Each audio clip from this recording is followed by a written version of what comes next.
Welcome, everyone, and thanks so much for joining us today. My name is Chelsea Hicks, and I'm a project coordinator here at the Network for Business Sustainability.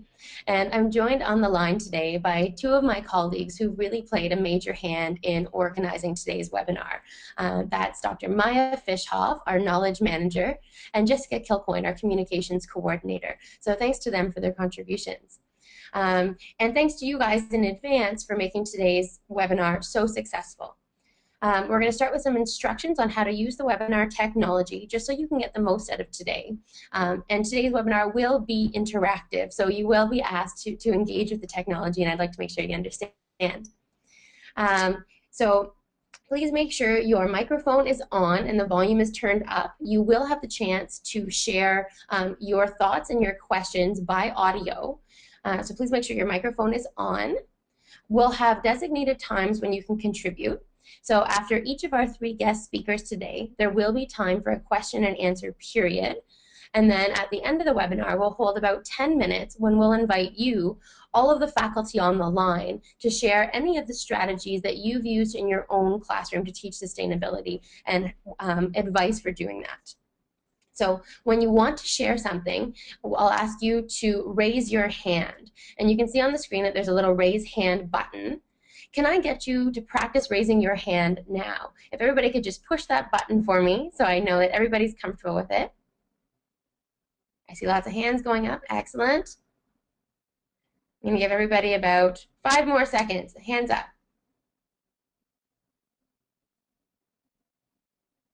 All right, I think I saw about 80% of the hands go up, so I'll assume we're comfortable. I've just put everybody's hands down for now.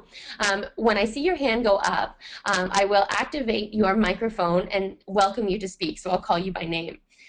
If you don't have a microphone, you can still share questions or comments using the question box on your screen. Just type your comment in there, it'll come to us, and I will read it out loud. And just to be clear, you won't appear by video, but myself and our speakers for today you will see on video. And the webinar will be recorded, so most of it will be available online, and we'll send you the link for that after the webinar.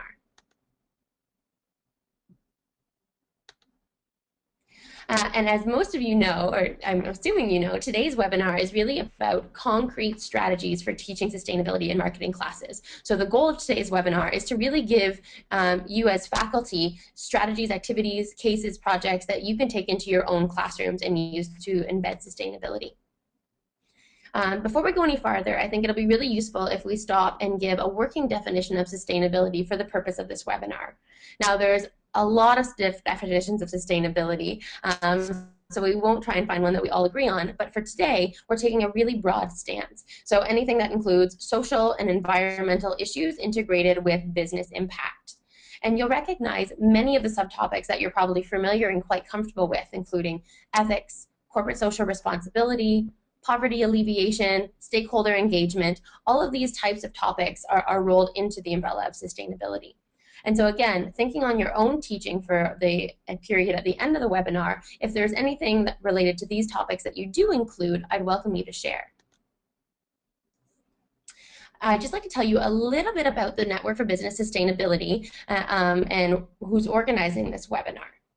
NBS, our mission is to create sustainable business models by connecting research and practice.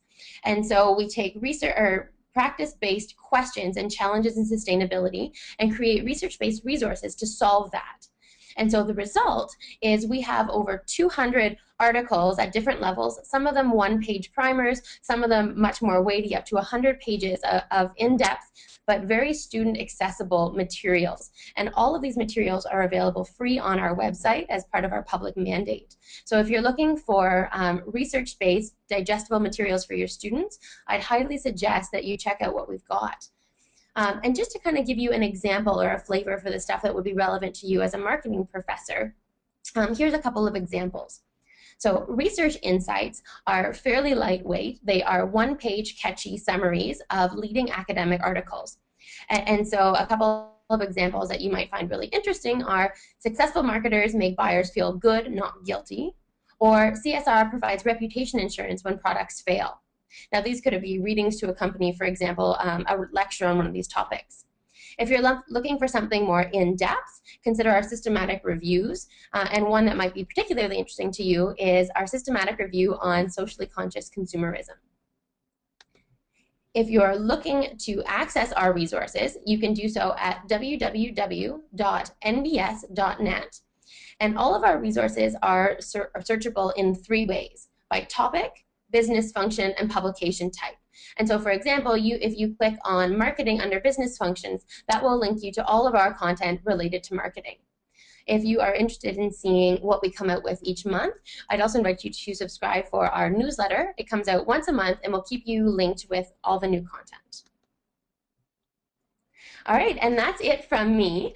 Well, now I'd like to start with our guest speakers. So today we're joined by Dr. Monica LaBarge of the Queen's School of Business, Kevin McMahon from the Leeds School of Business, and Madhu Viswanathan joining us from the College of Business at the University of Illinois. And first, I'd like to introduce Monica. Now, Monica is an assistant professor at Queen's, and she has done quite a lot of research on marketing communication with a specific focus on improving health communications and corporate philanthropy. She's also taught a number of senior undergraduate courses in marketing, including marketing ethics, research, and communications. And through her teaching experience at Queen's, she's really had the opportunity to make some interesting and important changes to the courses and really shift the focus onto sustainability. And so with that, Monica, I would like to invite you to activate your webcam and your audio, and the floor is yours. Please come on. Okay, great. Thank you very much for having me. I'm going to sort of jump right into things because we practiced this the other day and 8 minutes goes by really quickly. So I'm going to talk today about one of the courses that I teach at the upper division level at Queen's, which is our marketing ethics course. Jessica, I don't know if you have my slides, if you wanted to pull those up. There we go. Okay, so most of you probably have marketing ethics courses in your school or maybe are looking to have them. And one of the first things I did when I started teaching this course 3 years ago, this will be my 4th term teaching it, I actually was sort of co-teaching with somebody, so I didn't have a lot of latitude in terms of what I was going to present. So over the course of the first term, I found that there was a lot of overlap with what students were taking elsewhere in the School of Business. So for those of you who don't know, we actually have a Center for Responsible Leadership in the school, and so students will take courses throughout their 4 years there if they're in the commerce program that sort of count towards that certificate. So I knew that a lot of our students were getting exposure to ethical frameworks and things like that, and other business sustainability, responsible leadership, those kinds of things. So I wanted to really make sure that in my class, we were really talking specifically about marketing, because a lot of the feedback I got the first time I taught it was that there was a bit of overlap. So I wanted to reduce that. So another challenge that I had in teaching this course was that a lot of our students go on exchange in their 3rd year, and this is a 3rd and 4th year undergraduate class. So it's not at all uncommon for me to have almost half, if not half, of our students be exchange students from other countries. So that already poses a linguistic barrier in some cases, but also from a cultural perspective, it makes talking about social and ethical issues more interesting, but also a bit more challenging. It also means that I can't be quite as sure about what they're getting previously in the curriculum. So some of the first things I did, actually, I wanted to change the name of the course, because marketing ethics to me always sounded a bit clunky. With some of the courses that we teach in marketing, I mean, marketing research, we probably have a pretty good understanding if I asked all of you what should be in a marketing research course or in an intro course, but marketing ethics just seemed a bit vague and nebulous. And also I didn't want to give the impression to students that there were going to be a lot of answers in this course, because in my view, when we're talking about ethics, there's a lot of different opinions, and so I wanted to allow for those different opinions and that discussion to take place in the class. And so I wanted to change the course to broaden it up to be a little bit more broad. So I changed the name to Social and Ethical Issues in Marketing. So that the first step was that name change. The other issue is our students at Queen's are very, very bright, but they are also very used to sort of using, I think, frameworks as a bit of a crutch. So we see that a little bit with our case analysis. Our students do very, very well at case competitions, and they're excellent at following the sort of standard case format. So I wanted to shake that up about, I'll talk about that in a minute. But also I wanted to, when we were talking about the ethical frameworks like deontology and teleology and some of those other ethical frameworks that they've covered elsewhere and I review in the class, I wanted to make sure that they were really using them in a smart way. So it wasn't, according to Kant, you should do this, because as I say to them in class when they sort of start down that road, that's not really a compelling argument for your manager. If you're doing something, if you think that there's something ethically questionable in your organization, you can't go to your manager and make that argument. It's just not going to be compelling. So how can you talk about those frameworks in a way that is compelling to the everyday person? So I really pushed for that in the class. As I said, I also wanted to really make sure that I oriented the class to be in marketing. So I've sort of reconfigured the way we talk about things in class to orient with the 4 Ps, because that's sort of the basics of marketing. And I think it really keeps them grounded in the material, and it also keeps me grounded so we don't go too far afield from marketing.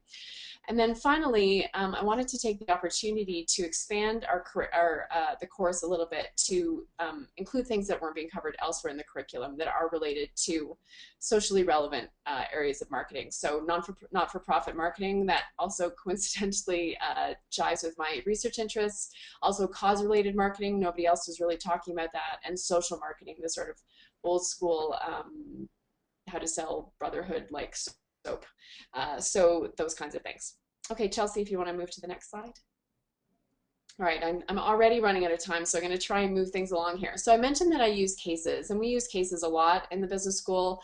Students are very comfortable with them, but I didn't want them to just go through the case the way they normally would. So what I did was I specifically looked for cases, both Ivy and Harvard cases, and I think I have a couple of Stanford cases as well, where there were some ethical gray areas, that there were both there were pros and cons for certain decisions, both business-wise as well as ethically. So some examples of the cases I've used: Disney marketing healthy foods to kids. What are these social and ethical implications of doing that?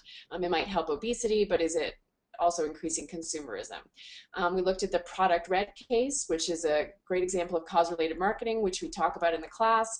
But then there's the question of, are these companies really giving much of the money that they're getting for people buying those products to the charity in question? And then one of the other cases we do is the Dove case. I'm sure you're all familiar with the campaign for Real Beauty, where they're using quote unquote average people or regular people. Are those people really regular? There's some question as to whether they are pretty specific about what they're looking for. And then how does Unilever reconcile that campaign, which is very much pro-women, building self-esteem, with their Axe line, also a Unilever product, which is arguably fairly sexist. So those are some of the cases we've used. I've also been really fortunate to have great access to some speakers who come in, some of them on a regular basis. I was just talking today with one of my speakers for this fall. Her name is Kelly Murray-Metz, and if you're Canadian, you may have heard of Participaction. It's a fantastic nonprofit organization with some government support that works to encourage healthy activity by adults and kids and families. And it's a really, really great case study for social marketing. And Kelly is an extremely dynamic speaker, so it's always great to have her into the class to sort of show how does social marketing work in practice. The CEO of United Way is a former adjunct at school and a good friend of at Queens, and a good friend of mine, and so she's going to be coming in this year to talk about nonprofit fundraising, and I've had other people in the past. Air Miles for Social Change is a great example. We have the founder of that who comes in to talk about how you can do well in business, but you can also do good at the same time. And then another speaker I've had is Lawrence Scanlon. He's a writer out of Kingston who wrote this fantastic book called A Year of Living Generously. If you haven't had a chance to read it, I highly recommend it. And it talks about every month he went into a different organization and volunteered, and so it sort of ties into nonprofit issues as well. He just has a really compelling way of talking about things, and it really made the students think, I think, a lot more than they might have otherwise. Okay, I've got one slide left. Okay, and one of the last things I do, and I've used this a couple of different ways in different courses. I've used it as an exam. In some cases, I've used it as a class activity or as a take-home activity or as sort of a movie report. But students watch one of several movies that they can choose. So the movies I've used in the past are Pink Ribbons Inc., which is a Canadian National Film Board production. I know I'm running out of time here, Chelsea, Take your time. which It's great. Take your uh, which talks about sort of how the breast cancer movement has been a bit co-opted by corporate interests and how does that impact the people who actually have breast cancer. Maxed Out is a really good documentary that talks about some of the downstream social and ethical consequences of selling debt products like credit cards and mortgages and things like that. The Greatest Movie Ever Sold is a Morgan Spurlock movie. It just came out fairly recently about product placement. And we have actually a pretty good discussion in class about that. It's not maybe the most nuanced discussion of the issues around product placement, but it does introduce a lot of them. And then Food Inc., which talks about our food supply and also talks a little bit about some of the issues around availability of food and the types of food that we're selling. So I'm going to stop now because I'm out of time, and I'm very happy to answer questions about any of those things or anything else that you think I might have missed. Awesome. That was wonderful, Monica. Thanks so much. And really, really helpful in terms of providing so many resources. And so, with that, I'd like to open the floor for any questions that you, the participants, have for Monica. And so, again, the instructions are on the screen.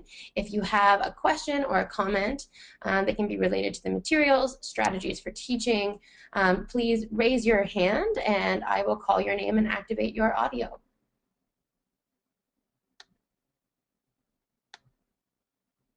All right, I've got a written question that's come in from Isabel Remanowski, and she says, "Do you use TEDs? I teach the sustainability mindset and would love to exchange notes on materials." Sorry, do I use? Could I'm you? assuming by TEDs she probably means TED Talks. I haven't. Well, no, I haven't in the past. I actually am planning on using one this year. Dan Pallotta is a sort of a social entrepreneur. He organized, I'm trying to remember the name, but AIDS rides. And basically, he talks about nonprofits and the way that we talk about fundraising, and is that really the best way to approach fundraising. So he has a couple of books on the topic, and he does have about a 15-minute TED Talk that I'm planning on using this year. And I have to admit, I've been a bit lazy in that area, and I need to do a little bit more searching and go through. There's just so many that then I get distracted, and 4 hours later, I realize I haven't found anything that I really need for class. So I too would also be very happy to hear any suggestions that you might have on that front. That's a really good point, and maybe we can put that on the back burner, but something to see discussion for that open period at the end. Any TED Talks that people recommend. I've got another written question that's come in from Kathleen Micken, and she says, could Monica talk a bit more about how she successfully moved students from the according to Kant mindset to using the frameworks in a more natural manner? Yeah. So, and it's a challenge. I mean, I'm not gonna lie to you. It's a challenge every year. I think so. There's two things. I think it helps that there are some of our students who are very comfortable with talking about ethical issues without the frameworks. And so I think they sort of, to a certain extent, drag some of the students who are a little bit less comfortable along. We do a lot of group work in the class. I'd say it's probably about 40% individual and the rest of it sort of group work of different sizes. So one of the assignments that I have them do is they actually have to find an article, a popular press article about some sort of ethical issue in marketing, and they present it to the class, and they have to talk about the ethical issues in the article and sort of try and resolve some of those things. And I've basically banned them from using the frameworks. They have to talk about it in a understandable language. So sometimes it's a bit clunky and they don't quite get there, but I think that by the end of the term, the students at the beginning maybe aren't quite so great at it, and then as it goes on and people see how to do it, they're pretty quick. So that's sort of one of the major ways I do it, but I'm not going to lie, it is a bit of a challenge.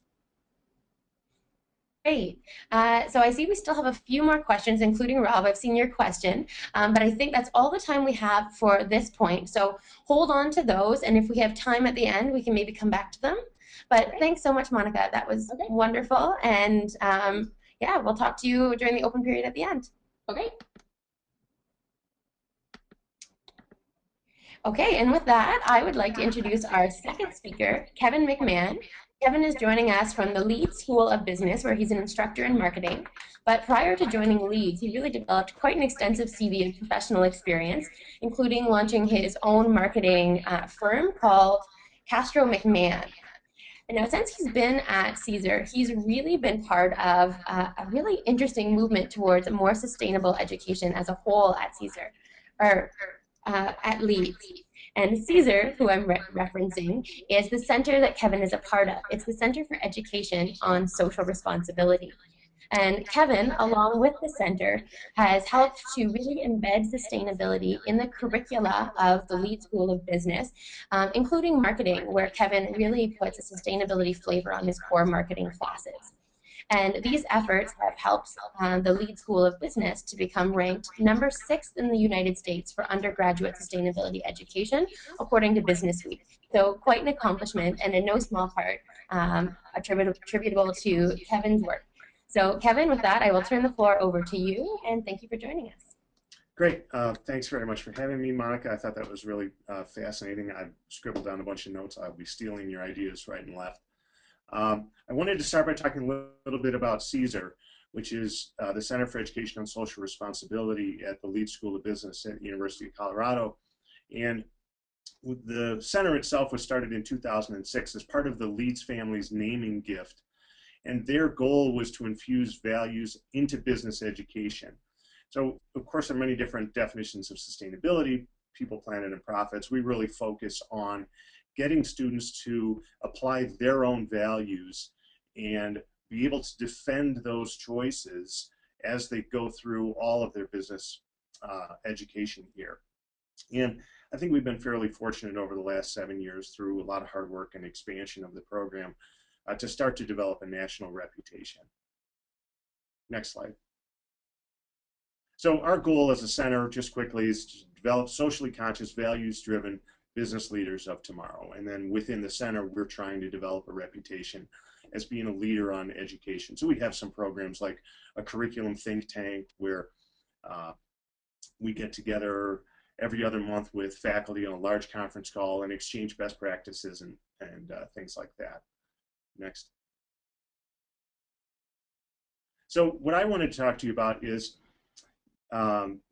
the marketing class I teach, because part of Caesar's goal is to, and the Leeds family's goal is to bring values and ethics throughout the education. So the Caesar faculty really kind of cross-pollinate. I teach in the marketing department. We have our own Caesar classes. We teach the Introduction to Business class. And what I wanted to focus on today was how we bring ethics and values into the discussion in the fundamentals of marketing class. So this is a class taken by sophomores.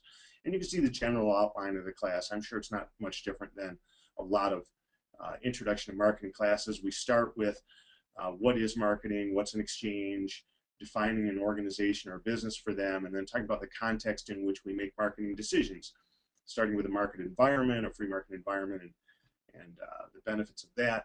And then we pretty quickly, this is probably the second week of class, bring in ethics and CSR to make sure that students are using their values and using a socially responsible framework as they define it in the marketing decisions they make. Next. So this is the ethics and CSR part of the class, and we start by defining ethics and just really reviewing the basic, just two basic ethical frameworks, which I'll show you. Then we go on, and I think the key part for this webinar is how we help them understand the ethical challenges within the 4 Ps. For some decisions, they may not even think have an ethical component. What we're trying to do is broaden their awareness, to give them a broader scope of information to bring into a decision with, of course, their values and ethics being part of that. And then from there, we expand that discussion, or actually move it to the role of a business in society, and talk to them basically about 3 different ideas you might take about what the purpose of a business is in society. This links really well into the junior level class, where we go through an exploration of a lot of different conceptions of how a business has responsibilities to stakeholders, again, based on the students' values, based on the students' perception of the purpose of a business and corresponding roles for government. Next. So we start with a simple definition of ethics. We discuss this. We spend a little bit of time within the class talking about the difference between the ethics and the law, how the things can be ethical but illegal, or illegal but ethical. And so trying to set up for them that you can't simply rely on the law. You can't just look to compliance to define what ethics is. We try to get that part of the argument out of the way pretty quickly. And then we just really review. We don't spend a lot of time in an ethics discussion, because this is, of course, a fundamentals of marketing class, but we define for them the utilitarian approach and the deontological approach, and then start to link back to marketing itself. So if we've talked about utilitarianism, of course we know what that is, great is good, and deontology, which says the right thing to do is to follow our duties, principles, and obligations. From a marketing perspective, where might we get those duties, principles, and obligations as part of our professional role? And there we link them to the American Marketing Association's website and information, which is in the textbook, about what the duties of a marketer are, and that's on the next slide.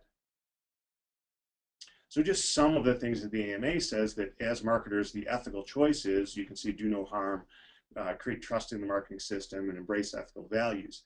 So we start to get students to say, if you're going to be a marketer, make marketing decisions, this is what the industry says is the ethical thing to do. And then we start to get them to apply that in some different situations, which I'll go through next.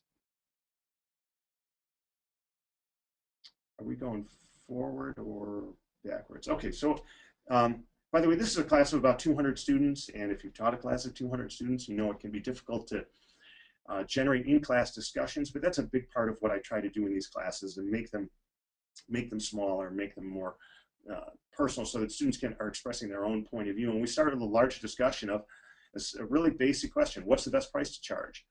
And what typically happens in a group of 200 students is they will ultimately get to the answer of the best price to charge is that which maximizes long-term shareholder wealth. However they describe it, they're looking to maximize profitability and pricing. And this discussion happens by me asking them a question, asking them to talk to their neighbor, 2 or 3 people around them, and come up with an answer, and then we get a report out as a class. And I'm always asking them, why is that the best price? And they're talking about demand, they're talking about supply and costs and everything you would calculate to get to a profit maximizing pricing approach. And then we start to show them, or I start to show them, that there's an ethical component to this they may not be aware of, and that they need to broaden their perspective. So we go to the next slide, which talks to the fact that women pay more for vehicles. And there's an article that I think Chelsea is going to be in the resources, that talks to something I think most of us know, that women pay more for cars. And this article says women will pay more than $1,300 more for a car to avoid negotiating the price of it. Women and men have different approaches to negotiation, and as a result, women and minorities pay more for vehicles. So is that fair? If you set up a dynamic pricing policy, is it okay to use a price that in effect is going to discriminate based on gender or based on race? So we're never in these cases giving them an answer. This is right or this is wrong. What we're trying to get them to do is broaden their perspective and practice defending the choices that they're going to have to make as marketers. So we go through a discussion here, and it's often a great discussion. The women in the class are often kind of outraged by this, and we get a great discussion, which I think benefits the men probably more than the women, because it kind of wakes them up to the fact that these things are occurring. They may not be aware of them. On the next slide, then, we talk about we give a more egregious example of pricing, which is also an article in the resources. It's a case of am I really 30 seconds? from the Avanza grocery stores, where they have this pricing policy, and it sounds great, right? A new way to save, plus 10% at the register, compare prices. The company that owns the Avanza grocery chain is called Nash and Finch, and they're out of Minneapolis. They only use this policy in the stores that serve the Hispanic marketplace, and they use them in Colorado. And the pricing policy actually is that when you get to the register, they're going to add 10%. It's plus 10% at the register. That's what it says. And of course, consumers are deceived. They were sued for it. They lost the lawsuit. But I read the students the defenses that this company used, the CEO's statements on how they use this pricing policy, and they're absolutely ludicrous. So this is an example that really sticks with them. We go through an example from an article, and this article and other articles the students will all have read before the class, where a company, Turtle Wax, uses their marketing power to create exclusive distribution contracts and force out some of their smaller competitors. So here we go back to values, we go back to the role of the business. Is it okay to make a profit maximizing choice, use your market power, and then diminish competition? The next example we talk about is Coke and Pepsi. And here we're referencing Predictably Irrational, Dan Ariely's great book, about the effect of expectations. Because Coke and Pepsi, as most of you know, have done these taste tests, and they come up with different answers. Pepsi does the taste test unbranded, and they win. And Coke does it branded, and they win because of the effects of the brand. So which is the right way to do it? We don't answer this, but in all of these instances, I'm throwing this out to the students. They have a discussion in class, and then we have an argument about it. Again, the point not being to come to an answer, but to get them to be bringing ethics and values into the decision-making criteria. The next example we use is a product example, and that's for these bracelets that have no real effect. You know, they're not magic bracelets that give you more power or speed or whatever. But of course, the placebo effect is real. So is it okay to market these bracelets? Is it okay to endorse them if you're an athlete? Is it okay to allow them to advertise in your magazine? Because on the one hand, the argument for it, of course, is that they do work if the person is deceived. And then, of course, the argument on the other side is they only work if you deceive the consumer, so they must be wrong by definition. So that, again, generates a great discussion in the class and hopefully allows the student to have a broader perspective. Next, I think that, yeah, that's a summary of how we use ethical challenges in the 4 Ps. Then we talk to them about the role of a business in society. And again, we briefly cover 3 different perspectives you might take on the next slide. We define for them the classical view, of course, maximize shareholder wealth, which includes, of course, doing things that are good for customers and employees and everyone else out of enlightened self-interest. We talked to them about a stakeholder view of balancing, adding benefit to all stakeholders, even though it comes at the expense of the owner, and according to Friedman and Adam Smith, reduces efficiency and ultimately value in society. And we talked to them about a sustainability model that you might expect businesses to have really this triple bottom line approach, people, planet, and profits. And we differentiate sustainability as the model that really brings in future generations as a stakeholder, which the others don't really do. And then from that, we ask the students to apply these roles of a business and society to Patagonia's ad campaign from, I believe it was last Christmas, the Common Threads Initiative, where their ad said, "Don't buy this jacket." And we asked the students to say, okay, well, what type of a company is Patagonia? And if you know Patagonia, of course, they do all kinds of things that aren't profit maximizing. But if you don't know that, it's really difficult to see that, because it's motive dependent, right? You could run this campaign simply to make more profit. And Patagonia did. Their sales were fantastic as a result of this campaign. So again, getting students to take an example, try to figure out what they would do and why they would do it, and then to be able to defend that.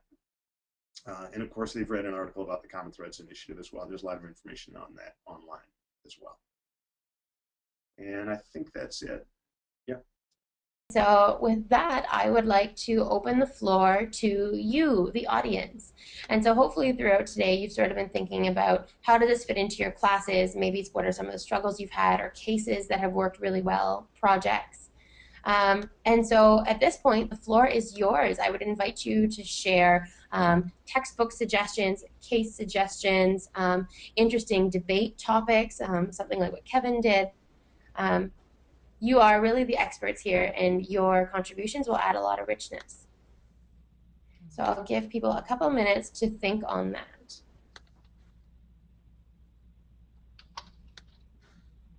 I do see another question come in. So it looks like there's maybe a few outstanding questions. I'm going to give it, oh, I see one contribution.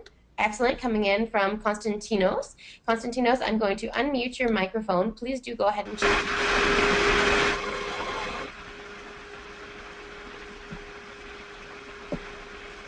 Hello? Konstantinos, if you can hear me, I've seen your hand up. You're unmuted. Please share what you wanted to say. Can you hear me? Hello? Okay, Konstantinos, we're having a difficult time hearing you. So maybe maybe you can share your comment by text then, and I can read it out to the audience.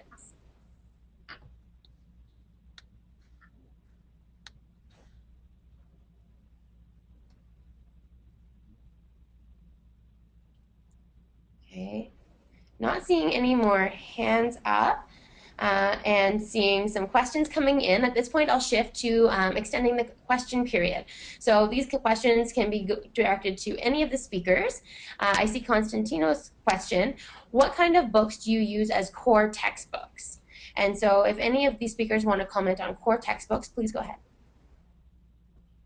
So I can go ahead and talk to that. I don't know, Chelsea, if you want me on webcam. I've actually had a bit of a tough time with this. The first year that I taught the class, I sort of created a custom textbook from a bunch of different books. I think they were Pearson Prentice Hall. I can't remember the publisher, but so that worked a little bit. Then the last 2 years, I've used a book called Marketing Ethics by George Brankert, which I think is a great book. It actually organizes things by the 4 Ps and is really well written, but I found it to be maybe a bit too high level for the undergraduate students that I was teaching to. I think it'd be really great for a graduate course. It's not really written as a textbook. It's more of a sort of book that discusses issues. So this year I'm going to be trying for the first time I think it's called Ethics in Marketing by Jean Lasniak and Patrick Murphy. And it's also organized according to the 4 Ps. And I had the good fortune to sit down with Jean a little bit at the Marketing Public Policy Conference 2 months ago. We talked a little bit about ideas for teaching ethics and marketing. So I'm hoping that's going to work better for this level of students. As I mentioned, because of the language issues with some of the students in the class, I think the Brenker book was just too much, but I do really like it. It's a British publisher whose name escapes me at the moment, but that's another really good one. And the Lasniak book is Pearson Prentice Hall. Great, excellent. So a few really good resources. And I see that we had another suggestion come in from Andreas Barrios, and he says that he really recommends using the video, The Story of Stuff by Annie Leonard. And for anyone who hasn't seen that video, it's only a few minutes long, but it's a really good animated depiction of the linear life cycle of products from extraction to disposal, and really helps see areas where we create a lot of waste. It's pretty powerful, even in its simplicity. So great suggestion. And he suggests a second video as well. Thank you, Andreas. This one is called Exit Through the Gift Shop by Bansky. And this one I'm not familiar with, so if you wanted to learn a little more about it, I'd invite you to Google Exit Through the Gift Shop by Bansky. And it looks like we have time for maybe one or two more comments. And I know we didn't have time to get through questions for Kevin. So this is a question that came in for Kevin from Rob Middleman. And it's, given your familiarity with, or your students' familiarity with case studies, have you engaged any not-for-profit organizations in live case studies? So Kevin, if you want to activate your audio and microphone and go ahead and answer that, that'd be great. We haven't done live case studies in the fundamentals of marketing class. Because it's not really focused on ethics per se, so we don't use a case for that class. In the junior level class that is taught out of the Center for Education and Social Responsibility, we have a lot of guest speakers in, but that is also a core class that's broken into about 15 sections of 50 students each over the course of the year. So in that case, in that class, we use common cases. For instance, this year we're going to be talking about the Bangladesh factory fires and the responsibility of the business to its global supply chain, and we coordinate that teaching such that each of those sections of the core class will use that same case. So I'm not really sure if I answered the question directly, but in this large, we call mega section, fundamentals marketing class, we don't do any live cases. Chelsea, can I add to that? Great. I know the question wasn't for me. Yes, please do. Yeah, go ahead. So I've also used, I didn't talk about this, but every year or two, I'll have the students do a project. And last year it was they had a choice. They could either do a nonprofit marketing plan, a cause-related marketing plan, or a social marketing plan. And with the students who chose the nonprofit plan, it was actually often organizations that they worked with. A lot of our students do a lot of community service, both in high school and as well as part of other things in the university. So someone did a project on Martha's Table, which is sort of not a food bank, but you can go and get hot meals for homeless people and sort of low-income people. Some did something called it was like a prom thing where prom dresses are donated, and so the students actually who chose that option, they get very engaged in it, and that's something I've done in when I teach marketing research. They actually have to go out and find an organization that has a research problem. So actually in that class, I encourage them to work with nonprofits as well, because they're people or organizations that don't necessarily have the expertise to be able to answer a lot of research questions they might have. So I've used it in the past. It can be challenging as an instructor because they're not prototypical problems, right? You have to work with the groups on sort of a one-to-one basis to try and make sure that they're covering all the bases. But it's really rewarding for the students, and it's certainly more interesting for me to see something that they're solving real problems. Great. Thanks, Monica, for jumping in. That was a great contribution. And I Chelsea, had a think quick that. comment? Yeah, Maju, there's about 30 seconds left before we have to wrap things up, but I'd love to hear from you. So yeah, please do share. Absolutely. Yeah, we've had a mix of social enterprises and companies, and I think to me, I really see it as a viable parts of a continuum. And the social enterprise projects also have to be economically sustainable. And I think it enriches the class to have a mix of projects like this. Sometimes we have even university units that are like social enterprises, like focusing on water and so on. So I think it's a very good way to enrich the class. But I do emphasize that the social enterprises need to be economically sustainable as well. So. Excellent. So a nice, well-rounded bit of feedback on that question. And I think a good way to wrap up. So with that, I'm going to leave you on our final slide. This gives you the link where you can go and find the webinar recording, links to the resources shared by our speakers today. And there's also a chat function on this site where if you want to continue the discussion or share your own thoughts, you're welcome to do that. This will be live probably by tomorrow. If you have any questions related to NBS's content and how that might be used in the classroom, please do email me at chelsea.hicks@nbs.net, and I'm happy to work with you on that. And with that, the webinar is now over. When you leave, when you exit out of this, you will be asked to complete an exit survey. It's quite short, and if you have a few minutes to do that, that's really helpful for us in terms of knowing what was helpful, what was not, and taking that learning to the next activities. So thanks very much for joining us today, and we'll see you later.